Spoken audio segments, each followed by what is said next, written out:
The following presentation is on computer security awareness. You might be asking yourself, why should I be concerned with computer security? Current computer security already implements great firewalls, web filters, and antivirus, so most computer attacks can be prevented. However, without the diligence of the computer user, all that security is worthless. Computer users are responsible for keeping passwords secure, protecting their social media accounts, preventing shoulder surfing, that means someone looking over your shoulder to see your personal data, using generally safe practices online, meaning only visiting sites that are reputable and not giving your private information out. Securing your web browser. You might wonder why I would need to secure that. Many inexperienced users click on links without even thinking about it, and web addresses can sometimes be disguised to take you to an unexpected site. Many web browsers favor functionality over security. Well, how can I make my browser more secure, you might be wondering.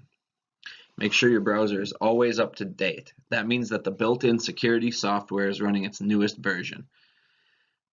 You want to make sure to keep your plugins up to date as well. One step you can take is to enable click-to-play plugins. This varies based on which browser you're using. For Chrome, it's under Settings/Content. And finally, do not click Yes or Agree to download anything that you don't recognize. Next, we'll talk about how to choose a good password. What makes a good password? A good password needs to be 8 characters or more. It has both capital and lowercase letters, uses symbols such as the @sign, $sign, hashtag, etc. Avoid using any of your personal information, such as names, birthdays, even names of pets or family members. The longer and more complex a password is, the safer it is. But this can be double-edged. It means that you also may forget your password more often. Make sure your password is complex enough to keep others out, but not too complex that you can't remember what it is. What types of attacks should you be looking out for? Well, there are several.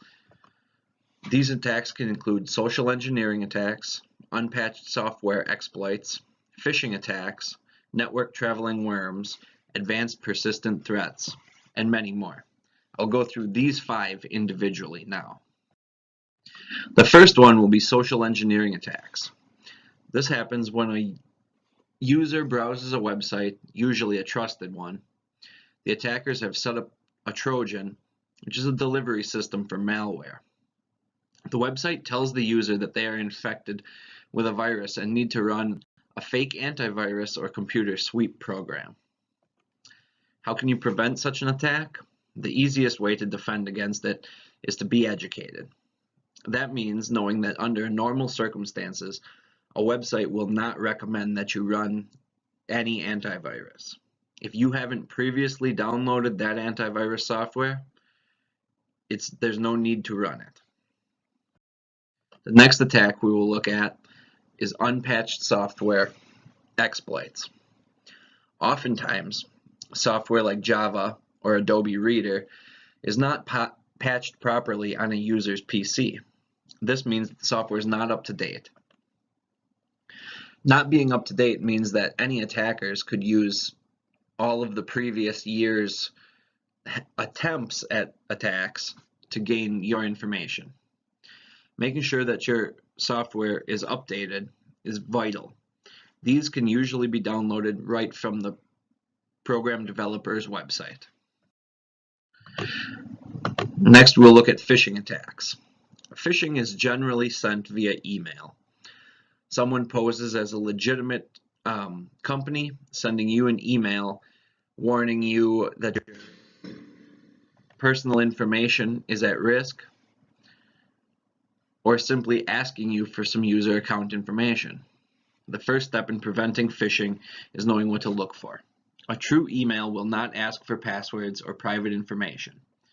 The next step is to make sure your browser has anti-phishing capabilities so that the majority of these emails get sent straight to your spam or junk folder.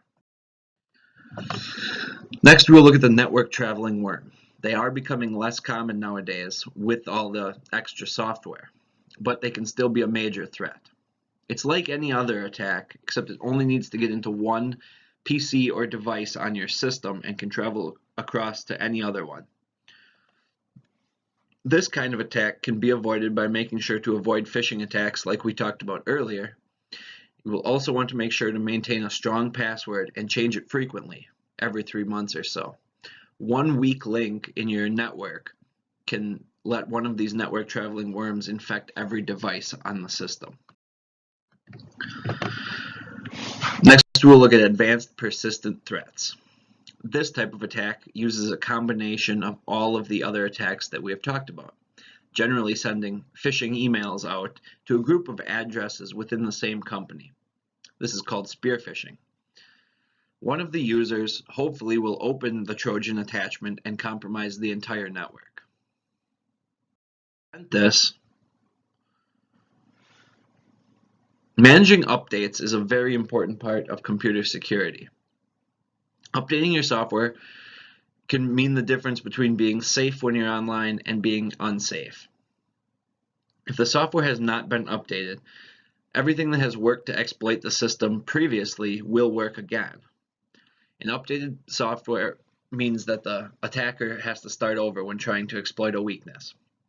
Updating your software can be very simple. Simply go to the developer's website and find the download link for the newest version. The same is true about keeping your Windows up to date. Windows, like any other software, needs to be updated from time to time. Usually you are prompted to do this because it is running your operating system, so they will let you know when updates are available. If an update is required, you should do it as soon as possible. Now, that doesn't mean you have to stop what you're doing right now and make sure your computer is up to date, but the next time you have an opportunity, you should update it. You might be asking yourself, if I'm being secure on the internet, do I really need antivirus? The short answer is yes. Any type of antivirus is better than nothing. Even Windows 10, with its built-in Windows Defender, can benefit from antivirus or anti-malware products. How do you pick which one to use? Well, any of the commercial antivirus programs are good. This can include Norton, Kaspersky, Webroot, Bitdefender, or Trend Micro. Now, that doesn't mean that those are the only options. Many free antivirus programs are out there and are very good. This includes AVG and Avast.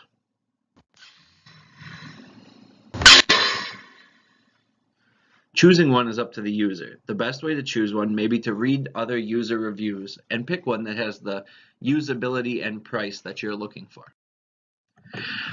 Social media has become very popular in recent years, and that can be a big problem for computer users. Attackers know that this is a popular product and will spend just as much time as the user trying to find out how to get your information. So keeping your social media account secure is as important as any other site that you frequent. This means it is a good idea to keep your profile private so only your chosen friends can view it. However, that means you also need to be careful who you allow onto your friends list. Some steps to avoid attacks include not accepting friend requests from people you don't know or people with very minimal profiles, as that can be a sign that they are not the person they're claiming to be. You should also avoid putting any very personal information on these sites, such as home address, telephone numbers, etc. You should always follow the same guidelines to avoid phishing emails on a social media site. There's some easy ways to protect your computer while you're not sitting at it too. A password-protected screensaver can be what keeps unwanted eyes off your PC while you're not near it. This can be done the same way you set up a background image. On that same screen, simply click to add a password. When you set the screensaver, type in whatever password you want, and when you wake up your computer, you will need to enter that password. That way, only authorized users will be able to access your PC. Next, we'll talk about backing up your data.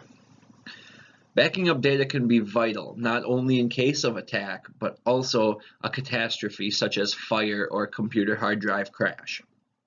There's a simple way to back up your hard drive, and that is by buying an external hard drive and downloading all of your PC's information to that. There are also web-based backup companies. I'm sure we're all familiar with cloud-based saves that allow you to save your data in a remote location. This means that you give them the proper username and password, and they can give you all of your data back should anything happen to your main system. Now we will talk about standard user versus administrative user computer rights. An easy way to ensure that users or yourself are only using computers for work or learning processes, or restricting really whatever you don't want someone else to do on your computer, is to set up an administrative user. That means when you log on, one account will be the administrator and all other accounts on the computer will just be guests.